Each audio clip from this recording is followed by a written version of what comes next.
Hello guys, ആ കാലം ചാനലിലേക്ക് സ്വാഗതം. ഫെലിക്സ് സംസാരിക്കുന്നു. ഇന്ന് പറയാനുള്ള ഓർമ്മയെന്ന് പറയുന്നത് ഞങ്ങളുടെ കല്യാണം കഴിഞ്ഞ വർഷമാണ്. അതുവരെ ഞാൻ ടൂ വീലറുകൾക്കകത്ത്, ഫോർ വീലറുകൾക്കകത്ത് അന്നും I am not an expert at that time. Two വീലറുകൾക്കകത്ത് കാണിക്കാത്ത ഒന്നുമില്ല. ഇഷ്ടം പോലെ ടൂ വീലർ ഫ്രണ്ട്സ് ഉണ്ട്. അന്നത്തെ കാലം 2000 പറഞ്ഞാൽ യമഹയുടെ RXS ഒക്കെ ഇറങ്ങി ആ കാലത്തെ വലിയ സംഭവമാണ്. അന്ന് കാണിക്കാത്തതും ചെയ്യാത്തതുമായിട്ട് ഒന്നുമില്ലാത്ത സമയം. അപ്പം അന്ന് വീട്ടിൽ അമ്മയുടെ ഉള്ള സംഭവം കൈനറ്റിക് മാർവൽ എന്ന് പറഞ്ഞൊരു വണ്ടിയുണ്ട്. വലിയ ആനമുട്ട ഇറ്റാലിയൻ ഒരു സ്കൂട്ടർ ടൈപ്പിലുള്ള വലിയ പവർഫുൾ വണ്ടി. അന്നത്തെ വലിയ പവറുള്ള കൈനറ്റിക് ഹോണ്ട എന്ന് കൂട്ടിയാൽ മതി. കൈനറ്റിക് ഹോണ്ടയുടെ അച്ഛയുടെ വലിപ്പം കൂടി പവറുള്ള രൂപം. അത് വലിയ ഹിറ്റൊന്നും ആയില്ല. അതാണെന്ന് കയ്യിലുണ്ടായിരുന്നത്. ഞങ്ങൾ പ്രേമിച്ച് കിട്ടുകയാണ്. ഒരു 4-5 വർഷത്തെ പ്രേമത്തിന് ശേഷം കല്യാണം കഴിഞ്ഞു. ആദ്യത്തെ സിനിമാ പോക്ക് ആയിട്ടാണ് തോന്നുന്നു. അന്ന് കെഞ്ചി കാല് പിടിച്ച് വീട്ടുകാർ വന്നത്. കാരണം ലണ്ടനിൽ നിന്ന് ഞാൻ നാട്ടിൽ വന്നിട്ട് അടുത്ത വിസയ്ക്ക് വേണ്ടി വെയിറ്റ് ചെയ്യുക, വർക്ക് പെർമിറ്റ് മാറാൻ വേണ്ടി അങ്ങോട്ട് വെയിറ്റ് ചെയ്യുകയാണ് ഞാൻ. അപ്പോൾ ഒരു 3 മാസം ടൈമുണ്ട്. ഏതായാലും ആ സമയത്ത് ഒരു സിനിമ ഭയങ്കര പ്രാന്താണെന്ന്, സിനിമയ്ക്ക് പോകണമെന്ന് ഭയങ്കര ആഗ്രഹം. 2 പേർക്ക് ഇഷ്ടമാണ് സിനിമയ്ക്ക് പോകണമെന്ന് ആഗ്രഹം മൂത്തിട്ട് അന്ന് വൈകുന്നേരത്ത് ഇതൊരു ഉച്ചയ്ക്കത്തെ ഷോ എടുത്തു. ഉച്ചയ്ക്ക് വെളിയിൽ പോയി കഴിച്ചു, സിനിമയെ കണ്ടു. പടം ഞാൻ ഓർക്കത്തില്ല. തിരിച്ചു വരുന്ന വഴിക്ക് നമ്മുടെ ചേട്ടച്ചാരുണ്ട് വരുന്ന വഴിക്ക് പുതുപ്പള്ളിയിൽ. അപ്പം പുള്ളിക്കാരൻ്റെ വീട്ടിൽ കയറി, പുള്ളി എവിടെ ഇല്ല, ജസ്റ്റ് കയറി അപ്പൻ്റെ അമ്മ കണ്ട് വർത്താനമൊക്കെ പറഞ്ഞു. അത് കഴിഞ്ഞ് തിരിച്ച് വീട്ടിലോട്ട് വന്നുകൊണ്ടിരിക്കാം. അപ്പോൾ വീട്ടിൽ നിന്ന് നിർത്താതെ വിളി വന്നുകൊണ്ടിരിക്കുകയാണ്. അപ്പോൾ ആർക്കും ഇഷ്ടമില്ല. അത് നമ്മുടെ നാട്ടിലൊരു രീതിയാണ്. സത്യമായിട്ടൊന്ന് ജയതിരാ, നമ്മൾ എന്തെങ്കിലും ഒരു നല്ല കാര്യം, കല്യാണം നടക്കാൻ പോകുന്നു, അല്ലെങ്കിൽ എന്തെങ്കിലും നല്ല കാര്യം ചെയ്യാൻ പോകുന്നു, അല്ലെങ്കിൽ വെളിയിലോട്ട് രാജ്യങ്ങളിലേക്ക് യാത്ര ചെയ്യാൻ പോകുന്നു, ഇനി അടുത്ത ഒരാഴ്ച പ്ലീസ് വണ്ടിയൊന്നും എടുക്കല്ലേ, വെളിയിലോട്ടിറങ്ങല്ലേ, മരത്തെ കയറല്ലേ. എന്തുകൊണ്ടാണെന്ന് വെച്ച് കഴിഞ്ഞാൽ ടെൻഷനാണ്. ഈ സംഭവത്തിനകത്ത് ചെറിയ അപകടം, ശരിക്കും ശാസ്ത്രീയ വശമൊന്നും ഇത്രയേ ഉള്ളൂ, ചെറിയ അപകടം ഉണ്ടാകുന്നു, കാല് വഴുതിയാൽ മതി. നിങ്ങളുടെ മാനസികമായിട്ടുള്ള ആ ധൈര്യമാണ് ചോർന്നു പോകുന്നത്. ആ ചെറിയൊരു അപകടം മൂലം നിങ്ങളുടെ ശകുനമോ അല്ലെങ്കിൽ ഒരു അങ്ങനത്തെ ഒരു ഓമൻ ചിന്തിക്കുന്ന ഒരാളാണെങ്കിൽ ആ ആളെ സംബന്ധിച്ച് കണ്ടോ ഒരു ദുർനിമിത്തമാണ് സംഭവിച്ചിരിക്കുന്നത്. പ്രായമായ വീട്ടുകാരും ദുർനിമിത്തമൊന്നും അത് അവശകുനമെന്നൊക്കെ അവർ പറയും. പല കൾച്ചറുകാരും പല മതക്കാരും പല പേര് പറയുമെങ്കിലും സംഭവം ബേസിക്കലി എല്ലാം ഒന്ന് തന്നെയാണ്. എന്തോ വരാനിരുന്ന അത് ഇതേ തട്ടിപ്പോയി, ടെൻഷൻ, ഇനി വേണ്ട, കാരണം ഇനി ആർത്തി ജോലിക്ക് പോയാൽ വേറെ വല്ല ഉണ്ടായാലോ, ഒന്ന് ജോലിക്ക് പോകണ്ട. ഇങ്ങനത്തെ ടൈപ്പ് ചിന്തിക്കുന്ന കുറേ പഴം തലമുറക്കാരുണ്ടായിരുന്നു അന്ന്. തെറ്റ് പറയുമല്ല, പക്ഷെ അത് ഓരോ കാലഘട്ടത്തിൽ ഓരോ ടൈപ്പിലാണ് ഈ ചിന്ത പോകുന്നത്. ഇപ്പോഴത്തെ സീൻ എന്ന് പറഞ്ഞു കഴിഞ്ഞാൽ അങ്ങനെ ഒന്ന് വീട് പോയി കഴിഞ്ഞാൽ മോട്ടിവേഷൻ കാലമാണ് ഇപ്പം. നിങ്ങളുടെ മനോധൈര്യം ചോർന്നു പോയി. അതുകൊണ്ട് അത് വേണ്ട, ടെൻഷൻ വേണ്ട, നമുക്ക് സ്വസ്ഥമായിട്ടിരിക്കുക, ടെൻഷൻ ഫ്രീ ആയിട്ട് ജീവിക്കുക, നേരെ ജോലിക്ക് കയറി പോവുക, അല്ലെങ്കിൽ നേരെ കല്യാണത്തിന് റെഡിയാകുക. നിങ്ങൾ വേറെ വലിയ ഭാരിച്ച ഉത്തരവാദിത്തങ്ങളൊന്നും അന്വേഷിക്കേണ്ട. ഇതിങ്ങനൊരു സീൻ ഞങ്ങളുടെ അന്നത്തെ കാലത്തുകൊണ്ട്. ഇത് ഞാൻ പറയുന്നത് ഏത് കാലമാണ്, 2012 കാലത്തെക്കുറിച്ചാണ് പറയുന്നത്. അന്ന് ഇതുപോലെ തിരിച്ചു വരുന്നു. ബാറ്റിനിക്ക് പോയ ആൾക്കാർ, 2 മണിക്ക് ഷോയ്ക്ക് പോയ ആൾക്കാർ തിരിച്ചു വരാനായിട്ട് എങ്ങനെ കളിച്ചാലും 5:30 ആയാൽ മതി. ഇതൊരു 7 മണിയായിട്ടും ആൾക്കാരെ കാണുന്നില്ല. എവിടെ പോയതൊരു പിടിയില്ല. ഞങ്ങൾ ഇടയ്ക്കിടയ്ക്ക് കയറുമെന്നൊന്നും പറഞ്ഞിട്ടുമില്ല. ഫോണൊക്കെ ഉണ്ട്. ഓരോ ഓളത്തിനിടയ്ക്ക് വർത്താനം പറയും. പണ്ട് പ്രേമിച്ച് കിടന്ന കോട്ടയം ഏരിയയാണ്. അപ്പോൾ നമുക്ക് എവിടെ കണ്ടാലും നൊസ്റ്റാൾജിയ. ആ പാലം നീ ഓർക്കുന്നുണ്ട്, ആ പാലം, അയ്യോ ഈ കള്ള് ഷാപ്പ് ഓർക്കുന്നുണ്ട്. ഇതിങ്ങനെ തിരഞ്ഞു നടക്കുന്നൊരു കാലം. അവധിക്ക് വന്നതല്ലേ. കറക്കവും പിടുത്തവും കഴിഞ്ഞു. ആ കുറ്റിക്കര ഏരിയയിലോട്ടൊന്ന് വന്ന് ജസ്റ്റ് അങ്ങോട്ട് കയറുക. അപ്പം അന്ന് ഈ 2 വീലറിനകത്ത് രാജാവായിട്ട് ജീവിക്കുന്നു. അപകടങ്ങളേ ഉണ്ടായിട്ടില്ല. ഒരു അപകടം പോലും ഉണ്ടാകാതെ ജീവിച്ചിട്ട് കാലം. വല്ലപ്പോഴും ഒന്ന് സ്കിഡായിട്ട് ഇപ്പോൾ കട്ടടം മുളന്ന് റോഡിൻ്റെ കട്ടിങ്ങിന് മുളന്ന് താഴെ ഇറങ്ങിയിട്ട് വീഴും. അങ്ങനത്തെ സംഭവങ്ങളല്ല. നേരിട്ട് വണ്ടി ഇടിക്കുന്ന ഒരു പരിപാടി പോലും ഉണ്ടായിട്ടില്ല. അത്രമാത്രം തലകുത്തുമുള്ള പ്രകടനങ്ങൾ കാണിച്ചിട്ടുണ്ടെങ്കിൽ മൈലാടി, പാമ്പാടി, മാന്തുരുത്തി, കറച്ചാല്, ചാണശ്ശേരി വരെയുള്ള സ്ഥലം മൊത്തം നമ്മുടെ രാജകീയ സ്ഥലമാണ്. നിങ്ങൾക്ക് ആ റൂട്ട് അറിയാമെങ്കിൽ അറിയാം. കിഴക്കൻ റൂട്ട് തുടങ്ങുന്ന ഏരിയയാണ്. 14 മൈലിൽ അങ്ങോട്ട് കയറുന്നിടത്തും കിഴക്കൻ റൂട്ട് തുടങ്ങാം. വണ്ടി ഇങ്ങനെ പെടത്തിക്കൊണ്ട് പോകാൻ പറ്റിയ സ്ഥലമാണ്. ഇപ്പോഴും ഉള്ള പിള്ളേരുകൾ ഓർത്താൽ മതി, വണ്ടി പെടത്താൻ പറ്റുന്ന റോഡാണ്. റോഡിൽ നിന്ന് വണ്ടി അനങ്ങില്ല. അത്ര കിടുക്കനായിട്ടുണ്ടാക്കിയ റോഡ്. സ്വാഭാവികമാണ് കോൺഫിഡൻസിൻ്റെ അങ്ങേയറ്റം. ഇത്രയും നാളും പ്രേമിച്ച് കാത്തിരുന്ന് കിട്ടിയ പ്രേതമോ പുറകിൽ കൊഞ്ചി വരുവാണ്. ദൂരെ നിന്നൊരു കാറ് വരുന്നു. അയാളുടെ ഇങ്ങനെ സിക്സാഗ് പോലെ മാറി വരുന്നു. മര്യാദയ്ക്ക് നേരത്തെ കണ്ടതാണ്. കണ്ടിട്ട് ഇവിടെ പറയും, എടുത്ത് കേട്ടോ ആ കാർ എടുത്തുണ്ട്, അയാളിപ്പോൾ എവിടെയും ഇടിക്കും. അയ്യോ അതിടിക്കും. എന്നാൽ നേരെ വരുന്നിടത്തുനിന്ന് മാറി ആ താഴത്തെ സൈഡ് റോഡിലോട്ട് അല്ലെങ്കിൽ ആ വീടിനെ അങ്ങോട്ട് കയറ്റിക്കൊണ്ട് പോയാൽ മതി. ഏതോ ഒരു ദുർദൃശ്യത്തിൽ കത്തി ഇല്ല, അയാൾ ഇടിക്കും. എന്തായാലും ഇവിടം വരെ എത്തൂല, അതിന് മുമ്പ് അയാൾ ഇടിക്കും. കാരണം കുറ്റിക്കൽ മെയിൻ കവല വരാൻ പോവാം, പള്ളിക്കവല വരാൻ പോവാം. ദൂരേന്ന് നമുക്ക് കാണാം ആ കവല ക്രോസ് ചെയ്യാൻ പോകാൻ കാറ്. ഇത്രയും ദൂരത്തിനകത്ത് അയാൾ ഇടിക്കാതിരിക്കത്തില്ല, ഉറപ്പായിട്ട് ഇടിക്കും. എന്നാൽ ഇടിക്കുന്ന കണ്ടിട്ട് പോകാമെന്ന്. കുളിരിൻ്റെ ലെവൽ ഓർക്കണം. ഓരോ നേരത്തെ കുളിരാണ്. എൻ്റെ പൊന്നു, ഞാനവിടെ വണ്ടി കാല് ചവിട്ടി നിലത്തോട്ട് ഇങ്ങനെ വെച്ചിട്ട് കാല് ചവിട്ടി വെച്ച്, ഒന്നാമത് ഈ വണ്ടിക്ക് നല്ല കനമുണ്ട്, ഈ മാർബിൾ എന്ന് പറഞ്ഞ വണ്ടിക്ക്. കാല് ചവിട്ടി വെച്ച് ഈ വണ്ടി അവിടുന്ന് ഒരു കോണ്ടസ പോലത്തെ എന്തൊരു വണ്ടിയാണെന്ന് തോന്നുന്നു. കോണ്ടസയാണ്, അംബാസഡറായിരുന്നു തോന്നുന്നു.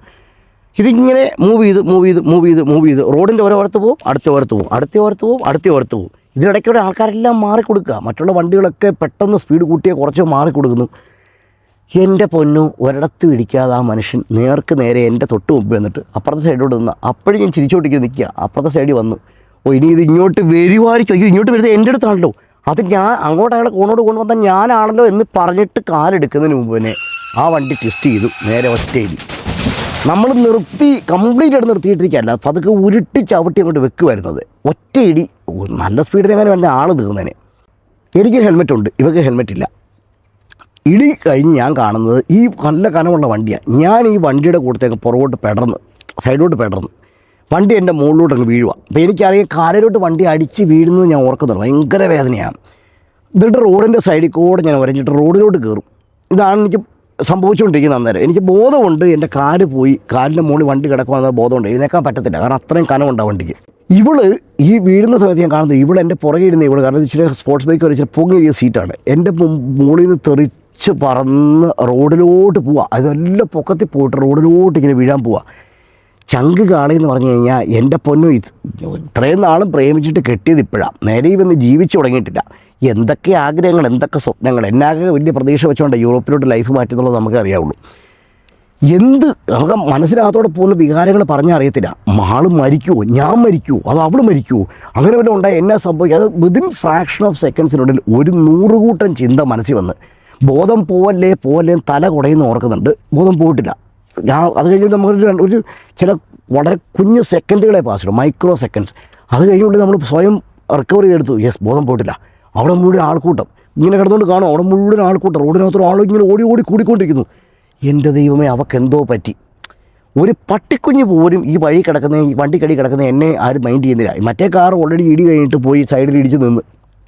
ഞാൻ ഒറ്റയ്ക്ക് എഴുന്നേക്കാൻ നോക്കുന്നുണ്ട്, പറ്റുന്നില്ല. ഞാൻ ഉറക്കെ വിളിക്കാൻ നോക്കുന്നുണ്ട്, പറ്റുന്നില്ല. അപ്പോൾ ഞാൻ ഈ ഹെൽമെറ്റിൻ്റെ സ്ട്രാപ്പ് ഊരി വിട്ട്, ഹെൽമെറ്റ് തലയിടിച്ചാൽ വീണ, അപ്പോൾ ഹെൽമെറ്റ് സ്ട്രാപ്പ് ഊരി വിട്ട് ഹെൽമെറ്റ് ഞാൻ പുറകോട്ട് തള്ളി വിട്ട് ഞാൻ ഉറക്കെ വിളിച്ച് ചേട്ടാ ഒന്ന് ഹെൽപ്പ് എന്ന് പറഞ്ഞു. ഉടനെ ഒരു 2-3 ചേട്ടന്മാർ, 1-2 ചേട്ടന്മാർ ഈ സൈഡിലുണ്ടായിരുന്നു. അങ്ങോട്ട് ഓടിക്കൊണ്ടിരുന്നൊരു പെട്ടെന്ന് കണ്ടു ഇവിടെ വണ്ടി കിടക്കുന്നത്. ഇതിനടി ആളുണ്ടോ? കാരണം ഞാൻ കുഞ്ഞു മനുഷ്യ, അത് എന്നെ കണ്ടും വലിപ്പമുള്ള വണ്ടി. അത് ഉടനെ എല്ലാവരും കൂടി ആ വണ്ടി പൊക്കി വെച്ചു തന്നു. ഞാൻ എഴുന്നേറ്റ് തന്നി. അന്നേരം എനിക്കിങ്ങനെ മുമ്പോട്ടൊന്ന് മടിഞ്ഞ് ഞാൻ ഫ്രണ്ടിലോട്ടങ്ങ് ഇരുന്ന്, അതായത് ഈ കാല് പുറകോട്ടങ്ങ് പോയി, പുറകോട്ടിങ്ങനെ വളഞ്ഞങ്ങ് പോയി. ആ ഞാൻ വെച്ച് മുട്ട ഒടിഞ്ഞു പോയി, പെട്ട്. അതായത് ജീവിതം ഇവിടെ കൊണ്ട് മാറുക. ഈ ഒരൊറ്റ ആക്സിഡൻറ്റ് കൊണ്ട് ഇവിടെ കൊണ്ട് ജീവിതം മാറുക. കാരണം ഇനി എനിക്ക് യൂറോപ്പിൽ വർക്ക് ചെയ്യാൻ വേണ്ടി വർക്ക് പെർമിറ്റ് എടുക്കണമെന്നുണ്ട്. ഫിറ്റ്നസ് ടെസ്റ്റ് ഉൾപ്പെടെ മെഡിക്കൽ ടെസ്റ്റ് ഉൾപ്പെടെ പലതും ഇനി ചെയ്യാനുണ്ട്. ഒന്നും ചെയ്തിട്ടില്ല. ജീവിതം മാറുവാണ്. ആ ഒരൊറ്റ സെക്കൻഡ് കൊണ്ട് നമ്മൾ പഠിച്ചു ചില കാര്യങ്ങളൊക്കെ ജീവിതത്തിൽ. പക്ഷേ സ്വയം നമ്മൾ തന്നെ സ്വയം നമ്മോട് പറയണം, ചിലതൊക്കെ പറഞ്ഞാൽ കേൾക്കണോടാ. ആവത് പറഞ്ഞാണ് ഇന്ന് പോരുതെന്ന് പറഞ്ഞാണ്, കേട്ടില്ല. ഇത്രയും ലേറ്റായിട്ട് വരേണ്ട ഒരു കാര്യമില്ല. ജീവിതത്തിൽ ചിലതൊക്കെ സമയത്ത് ചെയ്യണമായിരുന്നു. വിഷമമല്ല, നമുക്കൊരു നിരാശയോ സങ്കടമോ ഈ അപ്പോൾ എൻ്റെ മനസ്സിൽ അവൾക്ക് എന്തോ സീരിയസ് ആയിട്ട് സംഭവിച്ചു. അപ്പോൾ ആൾക്കാർ ആംബുലൻസ് വിളിക്കാൻ പറയുന്നു, ടാക്സി വിളിച്ചുകൊണ്ട് വരാൻ പറയുന്നു, ഒന്നും വേണ്ട കിട്ടിയൊരു ഓട്ടോയെ കയറ്റെന്ന് പറയുന്നു. ഭയങ്കര ബഹളം. ഞാൻ ഓടിക്കൊണ്ടിരുന്ന ചേട്ടനോട് തിരിച്ചു വിളിച്ചു, ചേട്ടാ ഒന്ന് വന്നു, ചേട്ടാ ആ വീണ പുള്ളിക്കാരിക്ക് എന്നാ പറ്റി? മോൻ്റെ ആരാ? അയ്യോ എൻ്റെ പെമ്പറനോത്തി, എൻ്റെ വൈഫാണത് എന്ന് പറഞ്ഞ്. അപ്പോൾ എനിക്കിങ്ങനെ ഈ ബോധം കണ്ണിങ്ങനെ അടഞ്ഞടഞ്ഞ് പോവുക. അപ്പോൾ അടഞ്ഞടഞ്ഞ് പോകുമ്പോൾ ഞാൻ ഇപ്പോൾ ഈ കയ്യിലെല്ലാം ചോരയുണ്ട്, ഈ സൈഡിലെല്ലാം ചോര വീണുകൊണ്ടിരിക്കുന്നു. അപ്പം ഞാനിങ്ങനെ ചോര വടിച്ച് ഇങ്ങനെ കളഞ്ഞുകൊണ്ട് ചോദിച്ചു, ചേട്ടാ ആൾക്ക് ജീവനുണ്ടെന്ന് പറയാമോ? ആൾ ഓക്കെ ആണോ? ജീവനുണ്ടോ? മോനെ പുള്ളിക്കാരി മിണ്ടുന്നിരുന്നു. എൻ്റെ ദൈവമേ, ഞാൻ ഓർത്തിച്ച അൺറെസ്പോൺസീവ് ആണെന്നാണ് ഞാൻ ഓർത്ത്. ഞാൻ ഇത്രയും പറഞ്ഞ് ഞാനിങ്ങനെ നിലത്തോട്ടിരുന്ന്, അത് കേട്ടേ അതിനെ ഞാൻ വിഷമിച്ച് പേടിച്ച് നിലത്തോട്ട് ഇങ്ങനെ ഇരുന്ന്. കാരണം എൻ്റെ മനസ്സിൽ കൂടെ പോകുന്ന ഒറ്റ മോളെ കെട്ടിയിരിക്കുന്നത്.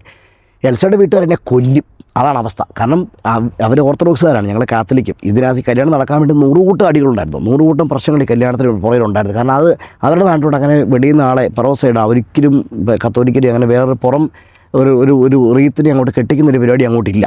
അവരവരുടെ യാക്കോബൈറ്റ് അല്ലെങ്കിൽ ഓർത്തഡോക്സിനകത്ത് തന്നെ അവർ കെട്ടത്തുള്ളൂ. ഞങ്ങളങ്ങോട്ട് അതിൻ്റെ ഒരു ആവശ്യമില്ല. ഞങ്ങൾക്കവിടെ ഓർത്തഡോക്സുകാർ അങ്ങനെ ഒത്തിരി ഉള്ള ആൾക്കാരല്ല. ഉണ്ട്, ഇല്ലെന്നല്ല, ഉണ്ട്. സംഭവം നടക്കുന്നത് പോലും ഓർത്തഡോക്സുകാരുടെ മുമ്പിലാണ്. പക്ഷേ അതൊരു വലിയ സമുദായമൊന്നുമല്ല അവിടെ. ഞങ്ങളെപ്പോൾ തന്നെ വേറൊരു സമുദായം, കത്തോലിക്കലെപ്പോൾ തന്നെ വേറൊരു സമുദായം. എൻ്റെ പള്ളി ഞാൻ വിചാരിച്ച് തീരുമാനമായി.